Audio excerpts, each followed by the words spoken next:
राजनगर में कांग्रेस कार्यकर्ता की मौत के मामले में कल भाजपा प्रदेश अध्यक्ष बी डी शर्मा ने कांग्रेस प्रत्याशी नाती राजा पर सलमान की हत्या की आरोप लगाए थे और इसकी निष्पक्ष जांच की मांग कर चुनाव आयोग से इसकी शिकायत की गई थी। आज भाजपा प्रदेश अध्यक्ष बी डी शर्मा छतरपुर पहुंचे, जहां पर बीजेपी के कार्यकर्ताओं के साथ कलेक्टर और एसपी को ज्ञापन देते हुए इस पूरी घटना की निष्पक्ष जांच की मांग और दोषियों पर कड़ी से कड़ी कार्रवाई की मांग की और इस घटना के संबंध में कलेक्टर और पुलिस अधीक्षक को ज्ञापन सौंपा। एसपी अमित सांघी ने बताया है कि हमें एक आवेदन प्राप्त हुआ है। हमने दूसरे पक्ष कांग्रेस प्रत्याशी नाती राजा और उनके समर्थकों पर 307 के तहत का प्रकरण दर्ज किया है और इस पूरी घटना की विवेचना जारी है। देखिए, राजनगर विधानसभा के आईडी नहीं भैया चुनाव के दौरान जिस प्रकार का घटनाक्रम हुआ, नहीं बगल से खड़े हो आप। भारतीय जनता पार्टी के प्रत्याशी और हमारे कार्यकर्ताओं पर प्राणघातक हमला, बीच में फंसा कांग्रेस के प्रत्याशी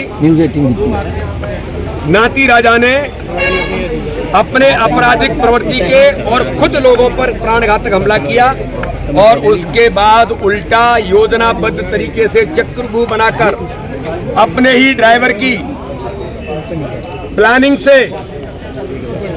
गाड़ी के नीचे दबाकर हत्या कर दी गई। मेरा आरोप है ये। और उसके बाद चुनाव को प्रभावित करने के लिए भारतीय जनता पार्टी के 35 कार्यकर्ताओं पर 302 की एफआईआर। गाड़ी के नीचे दबने के बाद 302 कैसे लगती है और किसकी गाड़ी से दबे? और चुनाव पर बूथों पर कब्जे किए गए।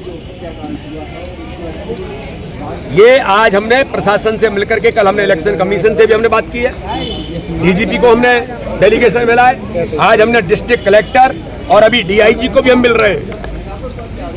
कैसे घटनाक्रम की जांच गहराई के साथ होनी चाहिए, हत्या का प्रकरण दर्ज कैसे हुआ, और इस दिशा में हमने गंभीरता से बात की। जिन प्रशासनिक अधिकारियों ने लापरवाही की है, एक पक्ष को प्रभावित, उनके खिलाफ कार्रवाई कोई नहीं हुई जिन्होंने प्राणघातक हमला किया। भाई एक धारा में तो एफआईआर होती है। और दिग्विजय सिंह ने जिस प्रकार से वातावरण बिगाड़ने के लिए, कमलनाथ कह रहे हैं कि मेरी नाती राजा से बात नहीं, कुछ नहीं हुआ, सामान्य तौर पर बहस हुई और उसके बाद हत्या का प्रकरण दर्ज हो जाता है। और दिग्विजय सिंह यहाँ करके न्यूसेंस करते हैं, बिना कानून को तोड़ करके, बिना परमिशन लिए, आचार संहिता में रात में धरना कैसे दिया? यहाँ के कांग्रेस के विधायक धमकी दे रहे हैं, गुंडीजम कर रहे हैं। प्रशासन क्या कर रहा था? प्रशासन ने दिग्विजय सिंह और उनके खिलाफ कार्रवाई क्यों नहीं की, इसकी भी हमने कंप्लेंट की है और हम इसमें किसी को बख्शेंगे नहीं। ये वातावरण बिगाड़ने का जो प्रयास किया, मेरी मृतक के प्रति संवेदनाएं, मैं उस मुस्लिम भाई के प्रति संवेदनाएं रखता हूं, लेकिन मैं तो उनके परिवार को भी कहना चाहता हूं कि गहराई में जाइए। आपके परिवार के व्यक्ति की हत्या किसने की है? ये दूध का दूध, पानी का पानी होगा। 3:30-4 बजे की घटना और 6 बजे पुलिस इंफॉर्मेशन जाती है और कमलनाथ कहते हैं कुछ नहीं हुआ नाती राजा से बात करने के बाद, और उसके बाद हत्या का प्रकरण बन जाता है। ये योजनाबद्ध तरीके से नाती राजा, उनके लोगों ने प्लानिंग के साथ उसकी हत्या की है और हत्या करने के बाद राजनीतिक लाभ के लिए इस प्रकार का वातावरण बनाने का प्रयास किया है। इसकी कड़ी से कड़ी जांच की मांग हमने की है।